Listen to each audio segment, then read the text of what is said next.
Marlène et Jean-Claude sommes très heureux de te présenter une émission très spéciale afin de comprendre les faits d'actualité. Merci pour ta fidélité. Merci une fois de plus de nous recevoir et de prendre le temps pour comprendre ce qui se passe autour de nous. Aujourd'hui, dans la série Le temps de détresse et le millénium, nous verrons perverti.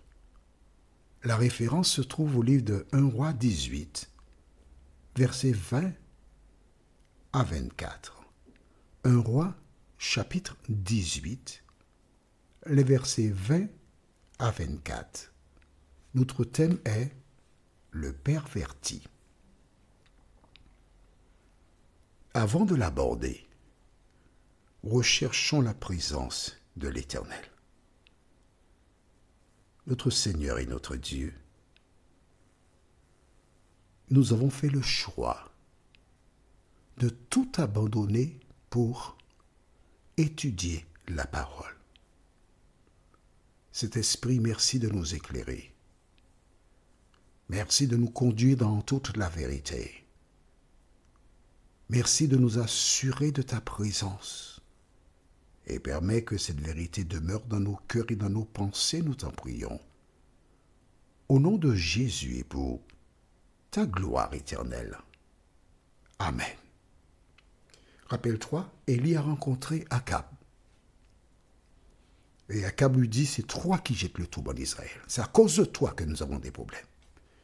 Mon ami, ce que tu dois retenir, c'est que le jour vient, et il est déjà venu, où l'ennemi convaincra ses enfants que c'est à cause de celles et ceux qui obéissent à la parole de Dieu qu'il y a tant d'épreuves, tant de malheurs, tant de malédictions sur terre. Tu dois t'attendre à cela. Tu dois t'attendre à être persécuté à cause de ta foi. Mais quel que soit ce qui arrive, rappelle-toi que Jésus a dit « Je suis avec vous tous les jours jusqu'à la fin du monde ». Voici donc Akab qui rencontre Élie. Et nous avons vu, rappelle-toi, qu'Élie n'a pas eu peur de dire « Écoute, tu as 450 prophètes de Baal et 400 d'Astarté qui mangent à la table de ton épouse Jézabel. » C'est à cause de cela que l'Éternel a empêché à la pluie de tomber et que les animaux meurent. Il n'y a pas d'herbe, il n'y a pas d'eau à boire, on ne peut pas se baigner. Alors je te fais une proposition. Et nous lisons la proposition qui vient du verset 19, tu te rappelles? Il a dit, fais-les venir au mont Carmel. Lorsqu'Akab a entendu cela, il a rapporté cela à son épouse. Il y a des hommes comme ça qui ne bougent pas sans parler à leur épouse, qui les dominent. Fort heureusement que toutes les femmes ne dominent pas les hommes. Amen. Amen. Fort heureusement qu'il y a des femmes qui peuvent communiquer, échanger, parler et ensemble arriver à une conclusion. Alors que fait Akab? Il va rapporter à Jézabel et dit, bon, il y a un duel. Jusqu'à présent, Jézabel a la certitude qu'elle est dans la vérité. Mais, bon, puisque c'est ce qu'il veut, eh bien, on va voir. Et tout le monde saura que c'est Baal qui est le véritable Dieu et que l'Éternel ne vaut rien. C'est ce que dit Jézabel. Que fait Akab? Lisons à partir du verset 20. 1 Roi, chapitre 18, c'est à partir du verset 20. Akab envoya des messagers vers tous les Israélites et rassembla les prophètes au mont Carmel. Alors, Élie s'approcha de tout le peuple et dit, « Jusqu'à quand aurez-vous un comportement boiteux? Si c'est l'Éternel qui est Dieu, suivez-le. Si c'est Baal, suivez-le. » Le peuple ne lui répondit rien. Alors, je voudrais t'emmener voir cela.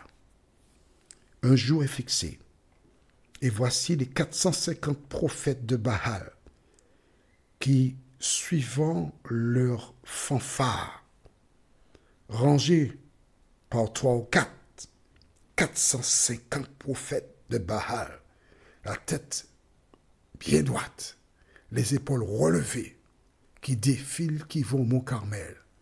Des deux côtés de la route sont massés des Israélites en grand nombre qui applaudissent. Voici les prophètes de Baal, les enfants. Mais ils sont qui? Eh bien, ce sont eux qui prient pour nous et qui nous permettent d'être bien. Ah bon? Oui, oui, mon enfant. Et ils sont suivis d'un homme. Et quand cet homme apparaît, on commence déjà à l'injurier, à le maltraiter. Lui, c'est Élie, c'est à cause de lui qu'il n'y a pas d'eau.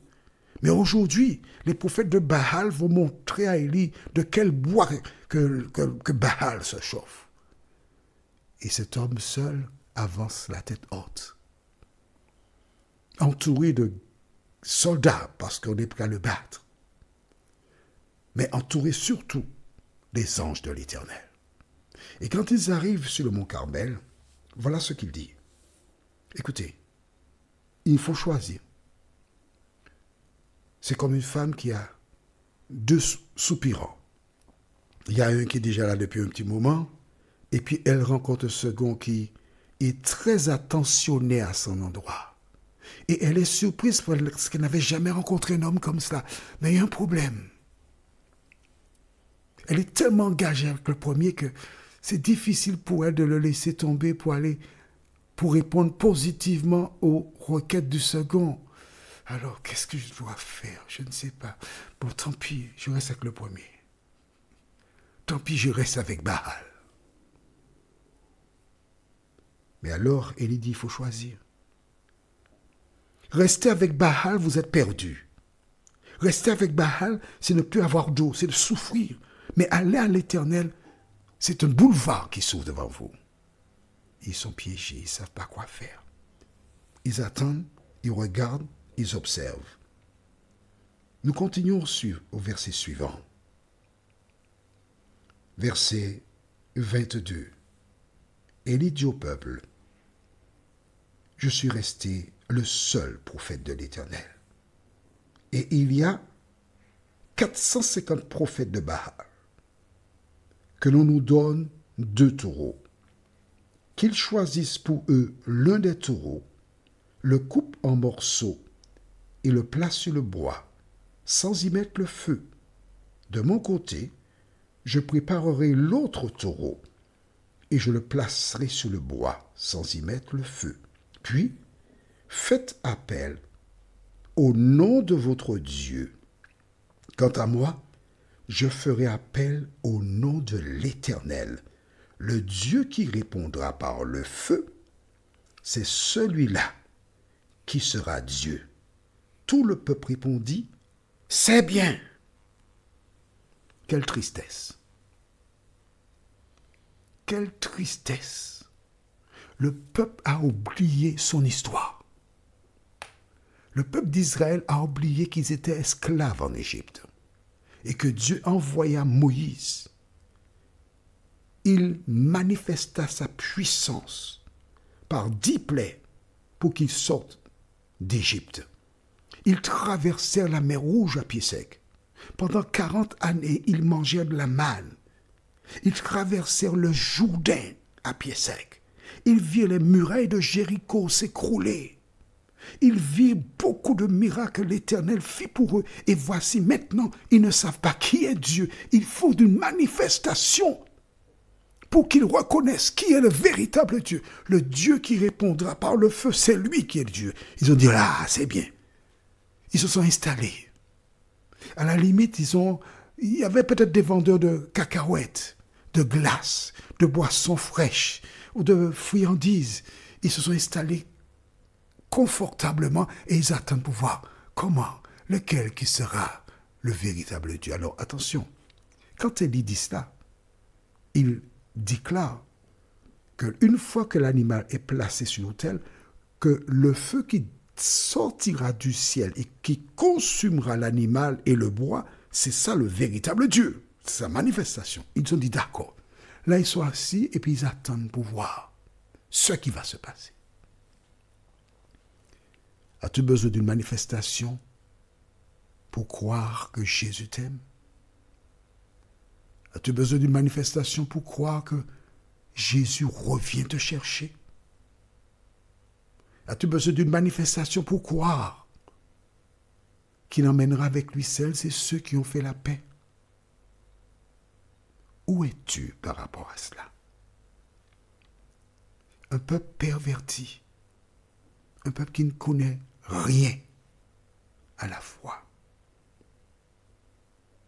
parce qu'ils n'ont pas persévéré dans la connaissance de la vérité. Mais laissons ce peuple. Toi, tu te contentes de faire quoi? D'écouter un petit audio de temps en temps? Si c'est ce que tu fais, tu es en danger. Ce que tu dois faire chaque jour, c'est lire la parole, l'étudier, l'analyser et mettre en pratique tout ce que l'Éternel te dit. Prions.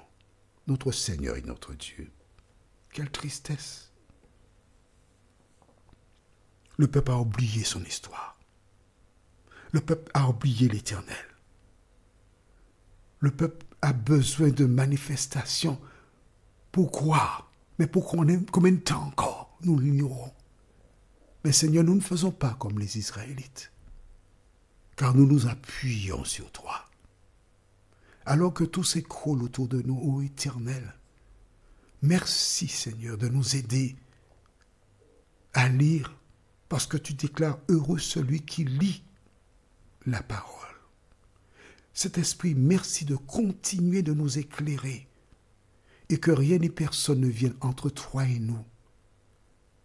Cette grâce, nous te la réclamons au nom de Jésus pour ta gloire éternelle. Amen.